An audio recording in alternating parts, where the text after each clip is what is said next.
Hello everyone, welcome back to conceptual classes. आज देखिए, आज हम लोग इंडियन पॉलिटी स्टार्ट कर रहे हैं। पॉलिटी के कुछ बेसिक डिस्कशन हम लोग कर चुके हैं, जैसे कि आर्टिकल 1 to 5 ये हम लोग देख चुके हैं। उसके बाद आप जाकर अगर देखेंगे प्लेलिस्ट में, तो आपको वहाँ मेजॉरिटी के बारे में डिटेल डिस्कशन मिल जाएगा। ठीक है, 8th शेड्यूल के बारे में डिटेल डिस्कशन मिल जाएगा। तो इतना सारा डिस्कशन हम लोग कर चुके हैं।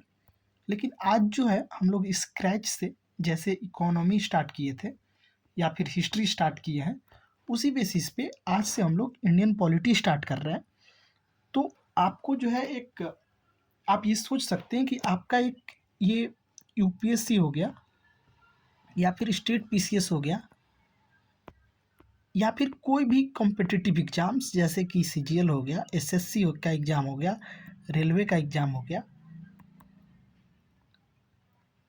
ठीक है, एनटीपीसी वगैरह, जो जितने भी पॉसिबल एग्ज़ाम्स हैं उन सारे का एक स्क्रैच से स्टार्टिंग बोल सकते हैं। और आपके लिए एक रिवीजन के तौर पे, अगर आप पहले से पढ़े हुए हैं तो आपके लिए एक रिवीजन के तौर पे है, तो आप लोग हमारे साथ साथ रिवाइज कर सकते हैं। देखिए, इसके बाद हम लोगों का एनसीईआरटी का डिस्कशन चलेगा, एनसीईआरटी बुक का। ठीक है, किससे क्लास टेंथ नहीं, 11th और 12th को प्रायोरिटी दिया जाएगा।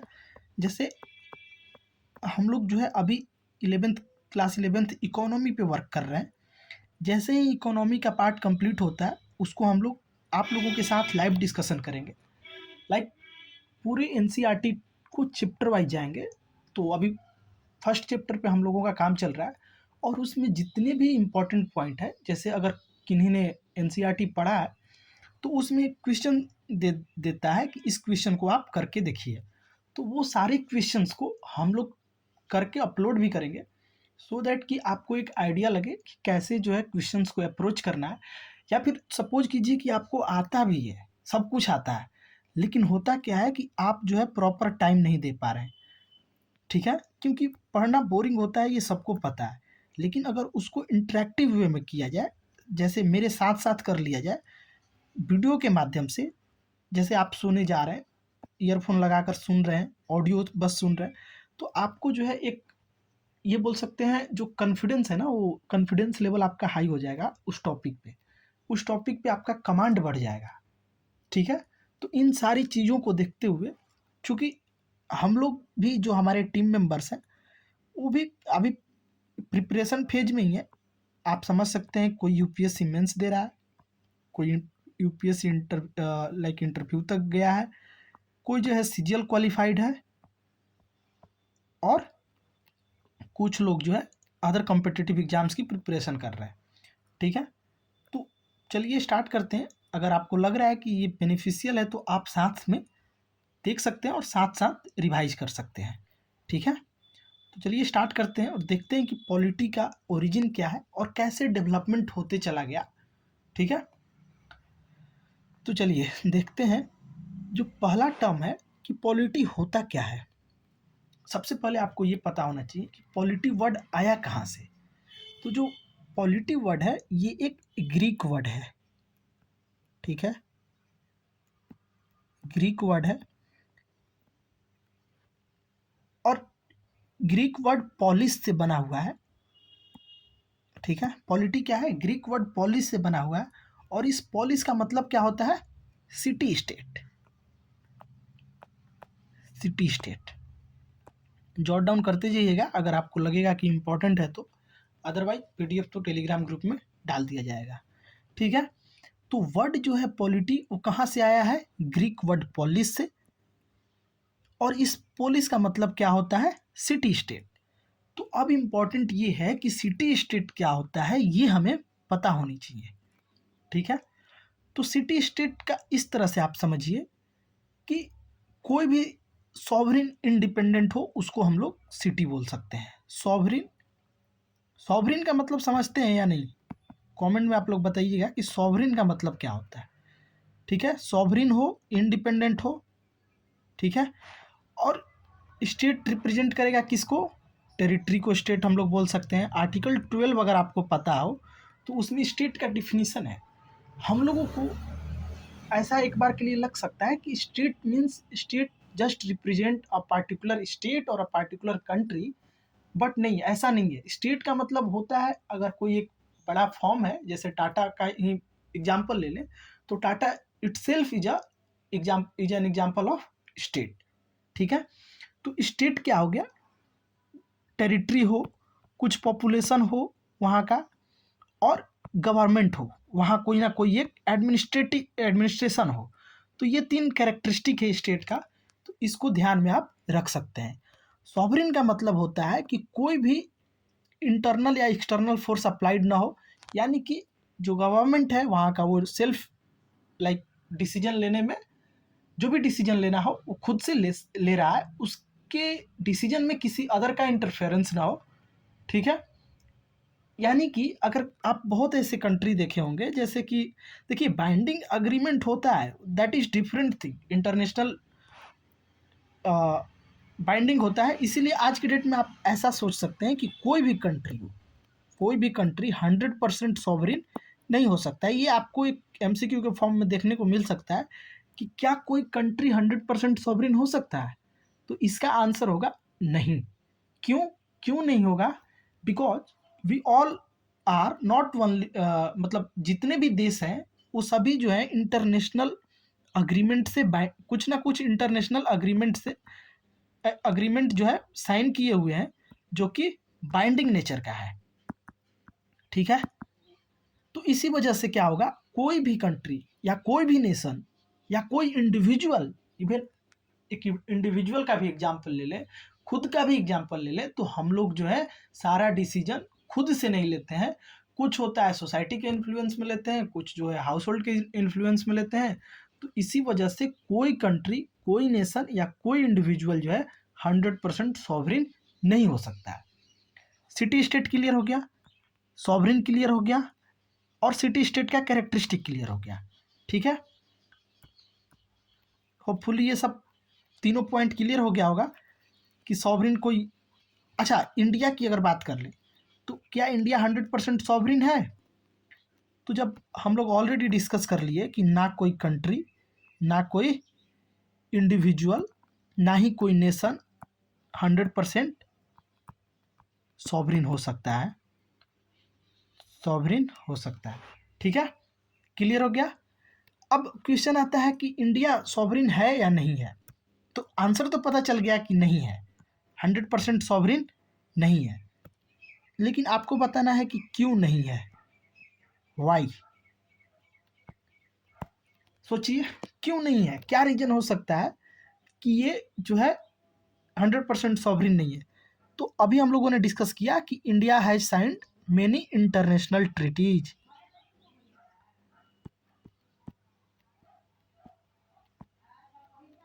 इंटरनेशनल ट्रीटीज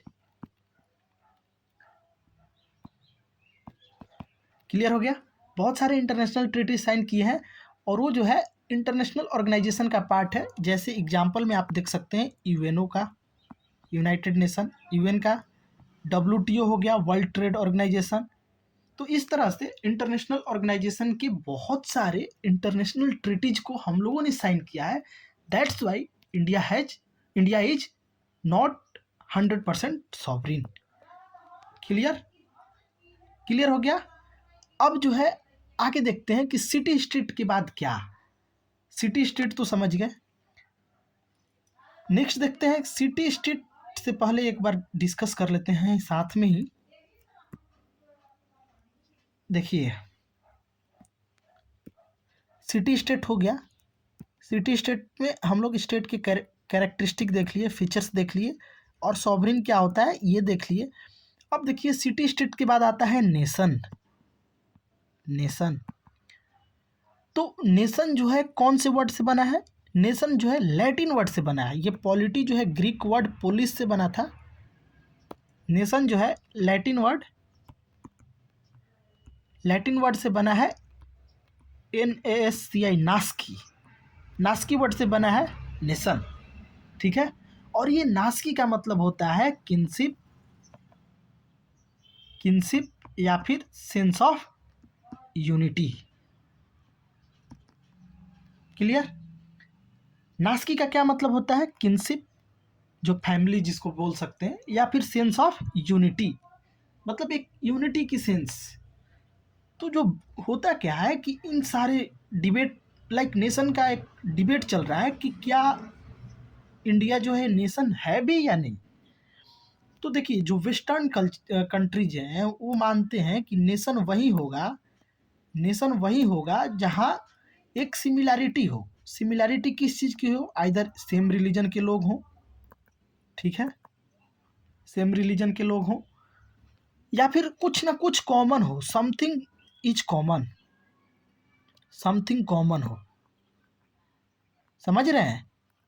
ये वेस्टर्न कल्चर का मानना है कि कॉन्सेप्ट ऑफ नेशन का मतलब होता है समथिंग इन कॉमन या सेंस ऑफ कॉमननेस। लेकिन इंडिया जो है वो क्या है? इंडिया एक डाइवर्स कंट्री है। इंडिया क्या है? डाइवर्स कंट्री है। क्यों डाइवर्स है? Because here everyone has right to profess their religion, profess their like interest. तो इस वजह से यहाँ कॉमननेस नहीं है। ऐसा नहीं है कि पूरा इंडिया जो है एक पार्टिकुलर रिलीजन को फॉलो कर रहा हो या फिर एक पार्टिकुलर चीज में कॉमननेस हो, ठीक है। हालांकि अभी आप देख रहे होंगे डिस्कशन चल रहा है यूसीसी का, यूनिफॉर्म सिविल कोड का। तो यूसीसी लागू करने के बाद हो सकता है कि ये जो है एक कॉमन लॉ कोडिफाई कर दिया जाए सबके लिए। लेकिन उसमें भी अभी देखेंगे कि यूसीसी में जो है उत्तराखंड गवर्नमेंट अभी जनवरी 2025 में लागू किया है। इससे पहले आप गोवा देख सकते हैं, गोवा में ऑलरेडी यूसीसी लागू है। लेकिन क्या रियल सेंस में इम्प्लीमेंट हो रहा है यूसीसी? आप जाकर गोवा में देखेंगे लाख ऑफ हिंदूज, बाकी कास्ट बाकी रिलीजन को छोड़िए, लाख ऑफ हिंदूज जो है वो अपना डॉक्यूमेंट नहीं दिखा पाए। जो सिटीजनशिप सीए और एनआरसी का जो जिक्र चल रहा था, लाख ऑफ हिंदूज हैं जो अपना डॉक्यूमेंट नहीं दिखा पाए। बाकी रिलीजन को तो छोड़ दीजिए, क्योंकि यहाँ जो है एक ट्रेडिशन चलते आता है, एक लाइक हमारे पूर्वज जो है यहाँ रहते थे इसीलिए हम यहाँ हैं, इस तरह से एक फॉलो अप होते चला रहा है। कोई किसी के पास, यानी कि जो रूरल एरिया में रह रहा होगा या फिर जो उस तरह से अवेयर नहीं है इन सब चीज़ों को लेकर, उसके पास डॉक्यूमेंट कहाँ से होगा? तो यही चीज़ें हैं। हालांकि हम लोग टॉपिक से डाइवर्ट हो रहे हैं, इसको देखेंगे बाद में। यूसीसी बहुत ही इंटरेस्टिंग टॉपिक है। तो देखिए, इंडिया क्या है? नेशन नहीं है। किसके अकॉर्डिंग? वेस्टर्न कंट्रीज के अकॉर्डिंग, ठीक है। क्यों नहीं है? क्योंकि उनका मानना है कि नेशन का मतलब होता है feeling of commonness, sense of commonness, something in common. लेकिन इंडिया जो है एक डाइवर्सिटी वाला कंट्री है, जो कि यूनिटी इन डाइवर्सिटी में बिलीव करता है, यूनिटी इन डाइवर्सिटी में बिलीव करता है। तो इसी वजह से वेस्टर्न को जो भी लगने देते हैं, हम लोग अपना अलग कंसेप्ट पे चलते हैं। हम लोग अमलगमेशन पे बिलीव करते हैं, हम लोग जो है यूनिकनेस पे बिलीव करते हैं। तो इसी वजह से हमारा जो है कॉन्सेप्ट क्या है? Concept of nation, unity in diversity. जबकि वेस्टर्न कॉन्सेप्ट क्या है? Something in common, sense of commonness, ठीक है। ये चीज़ें हो गई, तो आपको बेसिक पता चल गया होगा पॉलिटी क्या है, नेशन स्टेट क्या है, सॉरी सिटी स्टेट क्या है, नेशन क्या है। और उसके बाद हम लोग जो है ये भी देख लिए कि क्या इंडिया 100% सॉवरिन है। नेक्स्ट देखते हैं। नेक्स्ट जो है, देखिए, किसी भी कंट्री को चलाने के लिए एक लॉ चाहिए, एक लॉ होना चाहिए, एक रूल होना चाहिए। और ये चीज़ें कोई ऐसा नहीं है कि लाइक आफ्टर इंडिपेंडेंस लाया गया हो। ये जो है एंशिएंट टाइम से चलता आ रहा है, ठीक है। तो कॉन्स्टिट्यूशन का क्या है मतलब?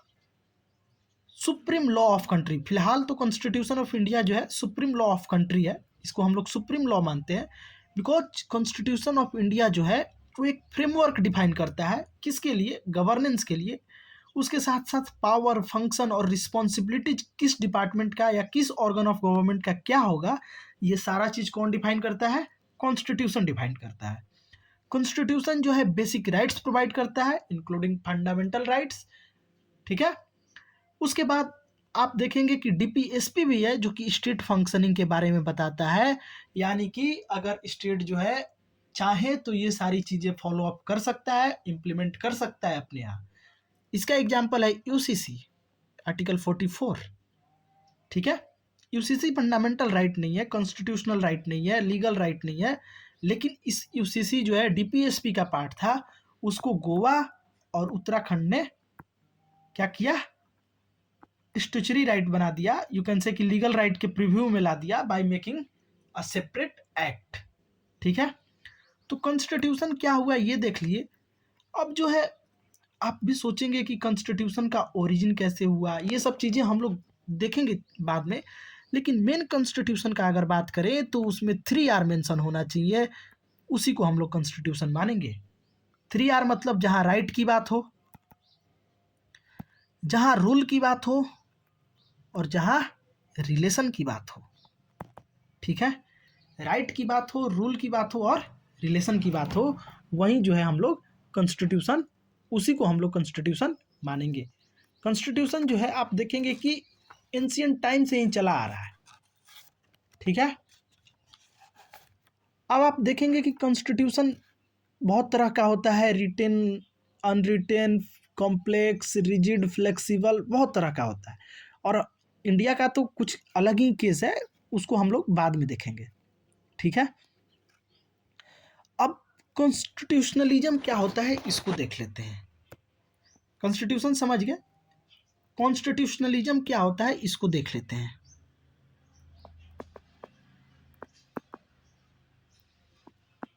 ठीक है, कॉन्स्टिट्यूशनलिज्म की बात करते हैं। तो अर्लियर क्या होता था, पहले क्या होता था, पहले तो ऐसा डेमोक्रेसी था नहीं, तो मोनार्की था और किंग का रूल हुआ करता था, ठीक है, किंग रूल हुआ करता था। और वो क्या था, वो अब्सोल्यूट रूल था। अब्सोल्यूट का मतलब समझते हैं, जिसके डिसीजन को आप जो है क्या नहीं कर सकते हैं, आप उसके डिसीजन को चेंज नहीं कर सकते हैं। जैसे आज के डेट में तो आप देखेंगे कि आपको जो है जुडिशियल रिव्यू का कॉन्सेप्ट आ गया है। आप जो है अगर लाइक जो भी डिसीजन लिया गया उससे नाखुश हैं तो आप जो है अपर कोर्ट में जा सकते हैं। बहुत सारा प्रोविजन है आर्टिकल 32 या आर्टिकल 242 के तहत। आप डायरेक्ट जो है आर्टिकल 32 से सुप्रीम कोर्ट जा सकते हैं, 242 से हाई कोर्ट जा सकते हैं, ठीक है। तो ये सब चीज़ें आज के डेट में है, लेकिन अगर पास्ट में बात करें तो पास्ट में क्या होता था, किंग रूल था। किंग रूल मोनार्की में, वहाँ क्या था, अब्सोल्यूट रूल हुआ करता था, ठीक है। इतना समझ में आ गया। तो कॉन्स्टिट्यूशनलिज्म की बात करें, देखिए यहीं पे एक कॉन्सेप्ट आता है कि power corrupts and absolute power corrupts absolutely. समझ रहे हैं इसका मतलब, पावर जिसके पास होगा वो करप्ट होगा ही, पावर जिसके पास होगा वो करप्ट होगा। ये क्वेश्चन बन चुका है इसीलिए हम लोगों ने लिया। पावर मतलब करप्शन और अब्सोल्यूट पावर का मतलब अब्सोल्यूट करप्शन, ठीक है। तो ये चीज़ें हैं। अब देखिए उस समय क्या होता था, जब किंग रूल था तो कोई क्वेश्चन नहीं कर सकता था, no one can ask questions और रिगार्डिंग डिसीजन ऑफ किंग। तो अब्सोल्यूट पावर था किंग के पास। अब्सोल्यूट पावर होने से क्या हुआ, अब्सोल्यूट पावर होने से क्या हुआ, एक्सप्लॉयटेशन होने लगा, एक्सप्लॉयटेशन होने लगा, ठीक है, लोगों का एक्सप्लॉयटेशन होने लगा। और इसी एक्सप्लॉयटेशन को कंट्रोल करने के लिए डिवीजन ऑफ पावर नाम का एक कॉन्सेप्ट आता है, जो कि कौन देता है, मोंटेस्क्यू। डिवीजन ऑफ पावर का कॉन्सेप्ट आता है, किसके द्वारा दिया जाता है, मोंटेस्क्यू के द्वारा। वेस्टर्न फिलोसफर है मोंटेस्क्यू, ठीक है। तो समझ में आ रहा है आपको, किंग के टाइम, किंग रूल के टाइम क्या था, अब किंग रूल को, किंग के डिसीजन को कोई क्वेश्चन नहीं कर सकता था, तो वो अब्सोल्यूट पावर था किंग का, जो भी मन आए, जिसको भी जो भी डिसीजन लेना हो किंग डिसीजन ले सकता था। और इसी के वजह से क्या होने लगा, एक्सप्लॉइटेशन होने लगा। और इसी एक्सप्लॉइटेशन को कंट्रोल करने के लिए मोंटेस्क्यू ने डिवीजन ऑफ पावर का एक कॉन्सेप्ट दिया, जो आगे चलकर इतना वाइडली फेमस हुआ कि आज आप किसी भी कॉन्स्टिट्यूशन को उठा लीजिए, वहाँ डिवीजन ऑफ पावर आपको देखने को मिल जाएगा। ठीक है, क्लियर। अब देखिए, अब ये हो गया। अब थोड़ा हम लोग ओरिजिन देख लेते हैं कि कॉन्स्टिट्यूशन कैसे जो है, इसका ओरिजिन कहाँ से हुआ, कहाँ से उत्पत्ति हुआ। ठीक है, अब देखिए, कॉन्स्टिट्यूशन जो है एंशियंट पीरियड में इमर्ज हो चुका था। Ancient Indian legal tradition were deeply rooted in dharma में रूटेड था, डीपली रूटेड था, जिसका मतलब होता था राइटियसनेस, लॉ, ड्यूटी। तो आप देखेंगे कि ये जो लॉ था, अलग अलग लॉ था, उसको जो है वेरियस धर्मशास्त्र में या स्मृति में या सूत्र में कोडिफाई किया गया, जो कि आगे चलकर played a significant role in shaping India's legal and social framework. तो पहले क्या हुआ, पहले कॉन्स्टिट्यूशन ना होकर धर्मा था। धर्मा के में जितने भी, धर्मा का मतलब होता था राइटियसनेस, लॉ, ड्यूटी, और इसको जो है कोडिफाई किया गया। तो धर्मशास्त्र का नाम दिया गया, स्मृति का नाम दिया गया और सूत्र का नाम दिया गया। ठीक है, तो इसी में से जो इम्पोर्टेंट सूत्र था, इम्पोर्टेंट स्मृति था, उसका नाम है मनुस्मृति, जो आज भी आप देखेंगे कि विपक्ष के द्वारा या पॉलिटिकल लीडर्स ओकेजनली जो है मनु स्मृति का जिक्र कर ही देते हैं, और इसको जो है फॉरवर्ड लॉबी से लिंक करते हैं, फॉरवर्ड कैटेगरी से लिंक करते हैं। ठीक है, तो आप देखेंगे कि मनुस्मृति जो था, उसका मतलब होता है लॉ ऑफ मनु, जिसका टाइम पीरियड था 200 BCE से 200 CE तक। BCE में आप लोगों को अगर कंफ्यूजन है तो ऑलरेडी हम लोग इस पर डिटेल डिस्कस कर चुके हैं, एंशिएंट वाले आपको प्लेलिस्ट में देखने को मिल जाएगा, आप जाकर वहाँ से देख सकते हैं। ठीक है, तो जो मनुस्मृति था, इसके लेखक कौन थे, ऑथर कौन थे, सेग मनु। नाम से ही क्लियर है। अगर इसकी फीचर्स की बात करें तो oldest and most authoritative text on Hindu law पे एक ऑथोरिटेटिव से टेक्स्ट है। इसको जो है 12 चैप्टर में डिवाइड किया गया है, जो कि social law, caste system, duties of king, civil and criminals law के बारे में डिटेल जिक्र किया गया है। ये क्या डिफाइन करता है, मनुस्मृति धर्म के बारे में, राज्य के बारे में, न्याय कैसा रहेगा, पनिशमेंट कैसा मिलेगा क्राइम के लिए, ये सब जो है उसके बारे में डिस्कस है मनुस्मृति में।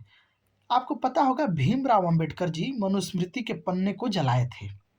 अब ये थोड़ा सा डिबेटेबल टॉपिक हो जाएगा, और ये जो है कन्फ्लिक्टिंग टॉपिक है, क्योंकि हम लोग स्टूडेंट हैं, हम लोग एग्जाम का प्रिपरेशन करते हैं, तो हम लोगों को ऐसे टॉपिक से बचना चाहिए।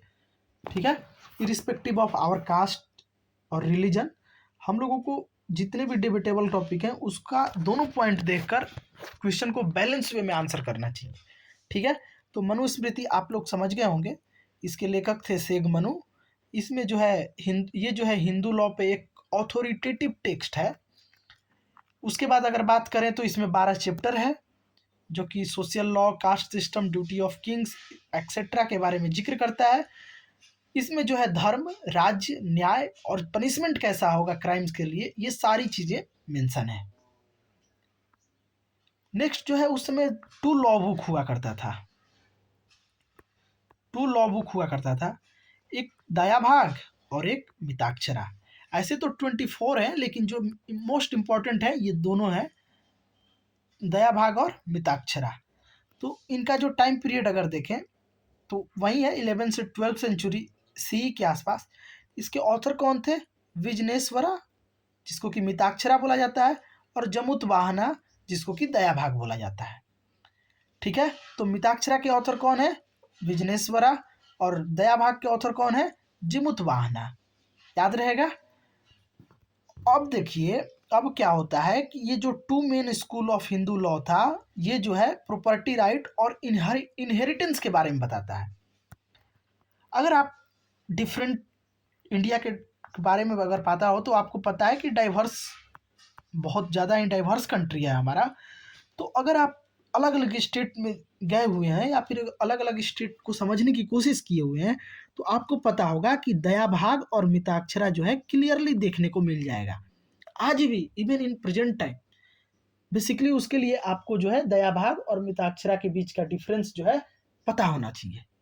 ठीक है, तो हम लोग जो है थोड़ा सा उसको देख लेते हैं, क्योंकि यहाँ पे हम कितना ही कंटेंट दे पाएंगे, ज़्यादा होता है कि आप समझ कितना पा रहे हैं। तो मिताक्षरा में अगर बात करें तो ये जो है सारे इंडिया में सारे जगह फॉलो किया जा रहा था, और इसमें एंसेस्टर प्रॉपर्टी को इनहेरिटेंस बताया गया। ठीक है, किसमें? मिताक्षरा में। ठीक है, तो इसमें क्या है कि इसमें थोड़ा हम लोग डिस्कस करेंगे, पहले ये देख लेते हैं। अगर दया भाग की बात करें तो ये जो है मोस्टली बंगाल में देखने को मिलता था, जहाँ more liberal toward women's inheritance right. जिससे दया भाग में क्या बताया गया कि अगर हस्बैंड डेथ हो जाता है तो जो इनहेरिटेंस राइट है वो उसकी पत्नी को चला जाएगा, वो को शेयरर होगी ह्यूमन हस्बैंड के प्रॉपर्टी में। लेकिन मिताक्षरा में ये क्लियरली मेंशन है कि जो वुमेन है वो को शेयरर ना होकर she is just like a guardian, जब तक कि माइनर सन जो है बड़ा नहीं हो जाता। क्लियर? ये एक डिफरेंस है। अब देखिए, ये एक डिफरेंस समझ में आ गया आपको। पहले ये पता होना चाहिए Mitakshara across all over country, Dayabhaga केवल बंगाल में। क्योंकि आज भी आप बंगाल में देखेंगे या बंगाली फ्रेंड्स होंगे आपके अगर, तो वहाँ जो है बंगाल आज भी, जैसे कि हम लोग क्या है पुरुष प्रधान देश में बिलोंग करते हैं, लेकिन वहाँ जो है महिला प्रधान राज्य है आपका। कौन सा? बंगाल। वहाँ मतलब ये तो थोड़ा डिबेटेबल है, लेकिन जैसा सुना गया है, जैसा पता चला है कि वहाँ जो है वुमेन के राइट्स को लेकर या वुमेन को ज़्यादा प्रीफर किया जाता है एज कम्पेयर टू मेन। ठीक है, बाकी तो टॉपिक कन्फ्लिक्ट वाला हो जाएगा, इसलिए उसको स्किप करते हैं। ये पहला डिफरेंस समझ गए कि कौन कहाँ फॉलो किया जाता है।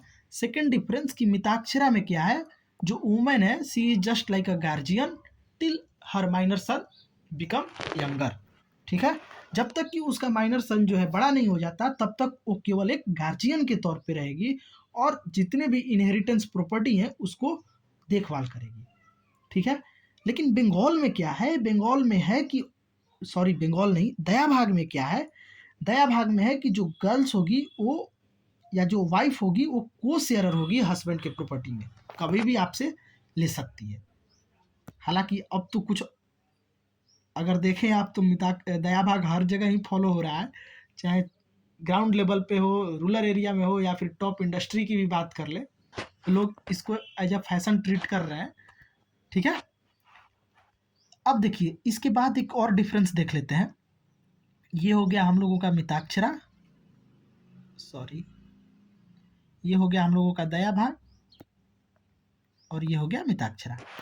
देखिए जो दया भाग है वो किस पे बेस्ड है? मनुस्मृति पे।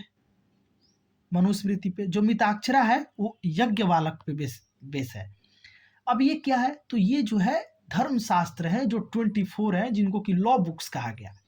ठीक है, यज्ञवालक जो है यज्ञवालक स्मृति को लिखते हैं, और उसी यज्ञवालक स्मृति पे ये जो है आपका मिताक्षरा बेस्ड है। ठीक है, यज्ञवालक स्मृति। ठीक है, ध्यान रहेगा, दया भाग जो है मिताक्षरा पे है। ये एक डिफरेंस हो गया। सेकंड डिफरेंस, जो दया भाग है वो असम प्लस बंगाल वाले एरिया में ज़्यादा फॉलो किया जाता है, बाकी रेस्ट ऑफ इंडिया में जो है मिताक्षरा देखने को मिल जाएगा। ठीक, इसमें जो है बंगाल के केस में, सॉरी दया भाग के केस में, son does not get share until father is alive. जब तक पिता जिंदा है, जब तक पिता जिंदा है तब तक बेटा को कुछ धन नहीं मिलने वाला। किसमें? दया भाग में। लेकिन मिताक्षर में बात करें तो सन, सन ही नहीं, ग्रैंड सन, ग्रैंड सन और ग्रेट ग्रैंड सन, यानी कि 3 जनरेशन का जो है को शेयरर होता है सिंस बर्थ। यानी कि जन्म लेने से ही आपका सन, ग्रैंड सन और ग्रेट ग्रैंड सन, ये तीनों का जो है को शेयरर हो गया आपके प्रॉपर्टी में। ठीक है, क्लियर हो गया होगा इतना कि दया भाग में क्या है कि सन तब तक प्रॉपर्टी का राइट उसको नहीं मिलेगा या शेयर नहीं मिलेगा जब तक कि पिता जिंदा है। वाइफ वाला पोर्शन देख लिए कि वाइफ जो है को शेयरर होती है हस्बैंड के प्रॉपर्टी में, को शेयरर दया भाग के केस में, जबकि मिताक्षरा के केस में जो है केवल गार्जियन के रूप में होगी जब तक कि सन बड़ा नहीं हो जाता है। ठीक है, अब देखिए एक जो इम्पोर्टेंट कंसेप्ट है उसको थोड़ा मैं इरेज कर लेता हूँ। आप लोगों को ये सब चीज़ें समझ में आ गई होंगी, नहीं भी आई होंगी तो फिर से हम लोग सेपरेट वीडियो बना लेंगे दया भाग और मिताक्षरा पे, कोई इशू नहीं है, बस आप कमेंट में बता दीजिएगा। एक जो है ना कि दया भाग में क्या है कि गर्ल को स्त्री धन दिया जाता है, स्त्री धन, आप साउथ में आपको देखने को मिल जाएगा स्त्री धन, और यह जो है मिताक्षर में कोई अप्लीकेबल नहीं है। दया भाग में क्या है कि फिजिकल डिवीजन पॉसिबल नहीं है प्रॉपर्टी का, ठीक है, और इसमें जो है फिजिकल डिवीजन फिजिकल डिवीजन होता है, अलाउड होता है दया भाग में, जबकि यहाँ फिजिकल डिवीजन अलाउड नहीं है मिताक्षरा में। और इसी वजह से मिताक्षरा में आप देखेंगे कि ज्वाइंट फैमिली ज़्यादा देखने को मिलेगा। लेकिन अगर आप बंगाल साइड जाते हैं, असम साइड जाते हैं, तो आपको वहाँ न्यूक्लियर फैमिली ज़्यादा देखने को मिलेगा। ठीक है, क्यों ज़्यादा देखने को मिलेगा? क्योंकि वहाँ जो है फिजिकल डिवीजन ऑफ प्रॉपर्टी जो है अलाउड है, और उससे क्या होता है कि ऑप्शन हो जाता है कि आप जो है फैमिली को ब्रेक करके न्यूक्लियर फैमिली में जा सकते हैं। न्यूक्लियर फैमिली क्या होता है? पति पत्नी और बच्चा, ऐसे समझ सकते हैं, पति पत्नी और बच्चा। ये जो है 3 टर्म से आप रिलेट कर सकते हैं, जहाँ पे क्या है अनटाई होते हैं लोग, ठीक है, जहाँ बस पेयर ऑफ एडल्ट्स हो और देयर सोशली रिकॉग्नाइज्ड चिल्ड्रन हो, तो वो न्यूक्लियर फैमिली हो गया। ज्वाइंट फैमिली मतलब कई जनरेशन के लोग एक साथ रह रहे हो। अब हम लोग कुछ ज़्यादा विषयांतर हो गए, तो इसी को यहीं पे ख़त्म करना ज़्यादा बेटर है। होपफुली आपको दया भाग मिताक्षरा के बीच का डिफरेंस समझ में आ गया होगा, कौन किस एरिया में फॉलो किया जाता है ये समझ में आ गया होगा।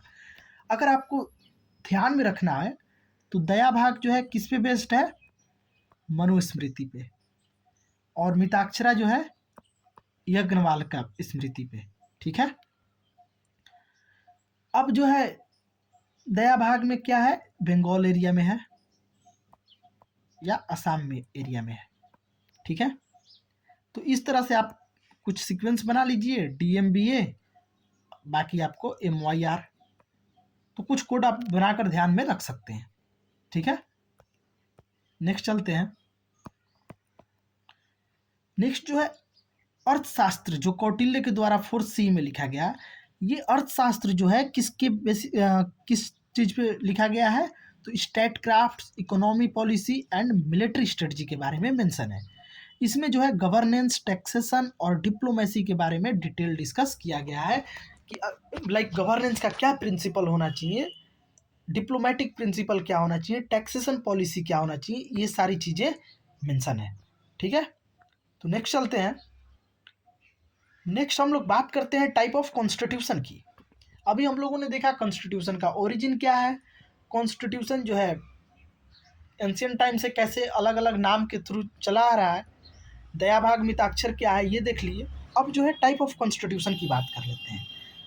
रिटन कॉन्स्टिट्यूशन की बात करें तो जहाँ जो है कोडिफाइड हो, जितने भी लॉ हो या फिर जितने भी आर्टिकल्स हो, फंडामेंटल लॉ हो या प्रिंसिपल ऑफ गवर्नेंस हो, ये कोडिफाइड हो, कोडिफाइड डॉक्यूमेंट हो। जैसे इंडिया, USA और फ्रांस इसका एग्जाम्पल है। एग्जाम्पल मस्ट है, ध्यान में रखिएगा। कभी भी आपसे क्वेश्चन कंपेयर करने के लिए आ जाएगा, compare the constitution of India with Japan या इंडिया विथ फ्रांस, तो जब तक आपको पता नहीं होगा ये सारी बातें, तब तक आप कंपेयर नहीं कर पाएंगे। तो रिटन कॉन्स्टिट्यूशन का मतलब तो समझ रहे हैं, साथ में आपको एग्जाम्पल भी ध्यान रखना है। अनरिटन का मतलब जहाँ की कोई सिंगल डॉक्यूमेंट कंपाइल्ड मतलब कोडिफाइड ना हो, बाकी डिसीजंस वगैरह जो है वो जो है रैंडम बेसिस पे लिया जाए, मतलब कोई एक पार्टिकुलर कोडिफाइड डॉक्यूमेंट ना हो। जैसे UK फेमस है, उसके बाद न्यूजीलैंड और इजराइल। रिजिड कॉन्स्टिट्यूशन का मतलब जिसमें अमेंडमेंट करना डिफिकल्ट हो, जैसे USA, कनाडा और ऑस्ट्रेलिया। फ्लेक्सिबल कॉन्स्टिट्यूशन जहाँ इजिली अमेंड कर सके अकॉर्डिंग टू नीड्स, जैसे UK और न्यूजीलैंड। चूँकि वहाँ कोई रिटन कॉन्स्टिट्यूशन है नहीं, तो वो जो है ओवर दी पीरियड इवॉल्व होता है, ठीक है। फेडरल कॉन्स्टिट्यूशन की बात करें, फेडरल का मतलब होता है पावर डिवीजन, जहां पावर जो है डिवाइडेड हो सेंट्रल और स्टेट के बीच, और उन दोनों का जो है अपना वर्किंग एरिया हो, अपना ज्यूरिस्डिक्शन हो। Example India, USA, Canada and Australia. Unitary constitution की बात करें, जहां सेंट्रल गवर्नमेंट जो है स्ट्रांग हो, सुप्रीम पावर सेंट्रल गवर्नमेंट के साथ हो, और कुछ लोकल गवर्नमेंट को कुछ पावर हो या फिर न के बराबर पावर हो, जैसे UK, France, China and Japan. Presidential constitution, जहां प्रेसिडेंट जो है हेड ऑफ स्टेट भी हो और गवर्नमेंट भी हो। Separation of power between executive, legislative, judiciary still exist करेगा, लेकिन हेड जो होंगे प्रेसिडेंट ही होंगे, हेड ऑफ स्टेट के भी और हेड ऑफ गवर्नमेंट के भी। पार्लियामेंट्री में क्या है कि हेड ऑफ स्टेट तो होंगे प्रेसिडेंट, लेकिन गवर्नमेंट का हेड कौन होगा? प्राइम मिनिस्टर, ठीक है। तो हम लोग इंडिया के केस में पार्लियामेंट्री कॉन्स्टिट्यूशन को फॉलो करते हैं, तो आप देख सकते हैं। मोनारिकल कॉन्स्टिट्यूशन नाम से ही क्लियर है, जहाँ हेरिडेटरी रूलर हो, किंग और क्वीन का राज चला आ रहा हो, जैसे यूके कॉन्स्टिट्यूशनल मोनार्की है, मोनार्की भी है, साथ में कॉन्स्टिट्यूशन को भी फॉलो किया जा रहा है। सऊदी अरबिया अब्सोल्यूट मोनार्की है, जापान इसका एग्जाम्पल है। क्लियर हो गया होगा, इतने सारे जो है multiple type of constitution exist करते हैं। अब देखते हैं कि रिटन और अनरिटन कॉन्स्टिट्यूशन में क्या डिफरेंस है। तो रिटन कॉन्स्टिट्यूशन की बात करें तो कोडिफाइड क्लियर हो गया। अनरिटन का मतलब based on customs, convention, statutes and judicial president. Flexibility की बात करें तो रिटन कॉन्स्टिट्यूशन को अमेंड करना डिफिकल्ट होगा, यहाँ फॉर्मल प्रोसीजर फॉलो करना पड़ेगा, जबकि अनरिटन के केस में देखेंगे तो ज़्यादा फ्लेक्सिबल होगा, evolve informally through customs and interpretation. तो जो भी इंटरप्रेट करेंगे उसके अकॉर्डिंग जो है फ्लेक्सिबिलिटी रहेगा आपको इजीली चेंज करने में, ठीक है। क्लैरिटी एंड स्पेसिफिसिटी की बात करें तो ऑफ कोर्स रिटन है तो क्लियर और स्पेसिफिक गाइडलाइंस होगा, इजी टू रिफर करना होगा, लेकिन अनरिटन कॉन्स्टिट्यूशन जो है वेग होगा और इसको इंटरप्रेट करेंगे हम लोग ट्रेडिशंस और जुडिशियल डिसीजन से। एग्जाम्पल रिटन कॉन्स्टिट्यूशन का यूएस कॉन्स्टिट्यूशन 1787 और इंडियन कॉन्स्टिट्यूशन 1950, ठीक है। जबकि अनरिटन का हम लोग देख चुके हैं यूके और न्यूजीलैंड। अमेंडमेंट प्रोसेस की बात करें तो रिटन कॉन्स्टिट्यूशन में एक फॉर्मल प्रोसेस होगा, जैसे यूएस कांग्रेस में 2/3 मेजोरिटी चाहिए, इंडिया में तो डिफरेंट मेजोरिटी है, तो उस मेजोरिटी पे हम लोग सेपरेट वीडियो बना चुके हैं और वो मास्टर वीडियो है, उसको देखने के बाद मतलब गारंटी के साथ हम बोल सकते हैं कि आप जो है उससे रिलेटेड क्वेश्चन गलती नहीं करेंगे। अनरिटन के केस में changes occur through evolving custom, जैसे जैसे डे बाय डे, जैसे देखिए इसका एग्जांपल आप देख सकते हैं आर्टिकल 377, ठीक है, या फिर यूथेनेसिया, ये सब एग्जांपल है जो ओवर द टाइम इवॉल्व हो रहा है। पहले यूथेनेसिया जो है पैसिव यूथेनेसिया वैलिड था, आज के डेट में देखेंगे कि एक्टिव यूथेनेसिया भी बहुत सारे कंट्री जो है उसको लाइक एक्सेप्ट कर रहे हैं। उसी तरह आर्टिकल 377 जैसे लीगलाइज हुआ तो आप देख सकते हैं कि बहुत सारे कंट्री जो है उसको एक्सेप्ट करने लगे। लीगल सोर्स की बात करें तो रिटन कॉन्स्टिट्यूशन का एक लीगल डॉक्यूमेंट होगा जिसको कि हम लोग कॉन्स्टिट्यूशन बोलते हैं। अनरिटन कॉन्स्टिट्यूशन में क्या होगा? Combination of statutes, common law, convention, जैसे यूके का मग्न करता और पॉलिटिकल प्रैक्टिसेस, ठीक है। तो ये बेसिक डिफरेंस था, होपफुली क्लियर हो गया होगा कि रिटन कॉन्स्टिट्यूशन और अनरिटन कॉन्स्टिट्यूशन क्या होता है। तो चलिए आज जो है हम लोग पॉलिटिक यहीं पे रखते हैं, आगे हम लोग जो है पॉलिटिक का कैसे इवॉल्व होता है ये सारी चीज़ें हम लोग देखेंगे। हिस्टोरिकल अंडरपिनिंग उसको बोलते हैं, हिस्टोरिकल अंडरपिनिंग, जो कि क्वेश्चन पूछा जा चुका है कहाँ? यूपीएससी में, ठीक है। तो अगर यूपीएससी में पूछा जा चुका है तो ये नेक्स्ट किसी भी स्टेट पीसीएस में पूछा जा सकता है। तो अगर आप स्टेट पीसीएस या यूपीएससी का प्रिपरेशन कर रहे हैं तो आप ज़रूर हमारे चैनल को सब्सक्राइब करें, और साथ में कोई भी सजेशन आपको लगे या फिर कोई भी टॉपिक आपको डिस्कस करना हो, आप जो है टेलीग्राम ग्रुप में या कमेंट सेक्शन में बताइए, हम लोग उससे रिलेटेड वीडियो बनाएंगे। क्योंकि देखिए क्या होता है कि यूपीएससी या स्टेट पीसीएस का प्रिपरेशन जो है एक लॉन्ग टर्म जर्नी है, ठीक है। इसमें आपको बहुत बार लगेगा कि अब नहीं, अब छोड़ देते हैं, बहुत दिन कर लिए तैयारी, लेकिन क्या पता वहाँ से थोड़ा सा पुश करना आपका कहीं आपको सिलेक्शन दिला सकता है, ठीक है। तो यही चीज़ है, आपको अगर आप जॉब में हैं तो साथ में करिए, हमारे साथ करिए, हम लोगों की टीम पूरी तरह से हेल्प करेगी। कोई भी कोचिंग में चले जाइए, कोई कोचिंग आपको यूपीएससी या स्टेट पीसीएस नहीं निकलवा सकता है, कोई नहीं निकलवा सकता है, ये आप ध्यान में रखिएगा। ये एसएससी और ये छोटा मोटा वनडे एग्जाम्स नहीं है कि आप जो है सेल्फ प्रिपरेशन करके, मतलब एक बार कोचिंग से का नोट्स देखकर एक बार में निकाल सकते हैं। और चूंकि ग्रेजुएशन करने के बाद एक लेवल भी डेवलप हो जाता है, तो एसएससी का उतना ही लेवल है जितना कि आपका 10th 12 और 12 भी नहीं, 10 तक का जो क्वांट का लेवल है या मैथ का लेवल है, ठीक है, तो वो आप इजीली कर सकते हैं। अब देखिए, ये चीज़ हो गई पॉलिटी, आज हम लोगों ने स्टार्ट ही कर दिया। नेक्स्ट इकोनॉमी पे हम लोग एक लेक्चर ही, एक पूरा टॉपिक ही ख़त्म कर चुके हैं, उससे रिलेटेड पीवाईक्यू भी देख चुके हैं। इसका भी पीवाईक्यू आएगा, पॉलिटी का भी। यही नहीं, हमारा जो विज़न है, हमारी टीम का जो विज़न है कि हम लोग जो है मेंस आंसर राइटिंग भी स्टार्ट करें। टॉपिक जैसे ख़त्म हो रहा है तो पीवाईक्यू तो कर रहे हैं, लेकिन मेंस आंसर राइटिंग हम लोग लिखना स्टार्ट अगर करते हैं, देखिए गलत लिखना कोई इशू नहीं है, लिखना स्टार्ट करना इंपॉर्टेंट है। जिस दिन आप स्टार्ट कर दिए लिखना, 2 मंथ ही सफिशिएंट, आपको जो है कमांड आ जाएगा कि लिखना क्या होता है, लिखना कैसे होता है। और यकीन मानिए ना कि अगर आप लिखना शुरू कर दिए, जिस दिन आप लिखना शुरू कर दिए उस दिन 50% आपका मेंस कंप्लीट हो गया। मेंस आंसर राइटिंग में आप 50% अचीव कर लिए, क्योंकि आप कुछ भी लिख कर आइएगा तो एक एवरेज मार्क्स तो देगा ही, जो भी कॉपी चेकर होगा एवरेज मार्क्स देगा। तो पहले आप लिखना सीखिए, लिखने सीखने के बाद हम लोग उसको कैसे ऑप्टिमाइज किया जाए, कैसे उसमें अदर फीचर्स ऐड किया जाए, अदर पॉइंट्स ऐड किया जाए, सो दैट कि अपने कंपेटिटर से 1 मार्क्स एक्स्ट्रा फेचअप करें। तो सबसे पहले लिखना सीखते हैं। तो देखते हैं, अभी तो प्लानिंग नहीं हो पा रहा है क्योंकि लोग सर्विस में हैं सब लोग, और उसके साथ साथ ऐसे जॉब वाले भी हैं टीम में, तो कंटेंट बनाने में थोड़ा उन लोगों को टाइम लग रहा है। बाकी जैसे कंटेंट बनते जाएगा हम लोग उसी के अकॉर्डिंग प्रोसीड करेंगे, ठीक है। तो चलिए मिलते हैं नेक्स्ट वीडियो में, तब तक के लिए धन्यवाद।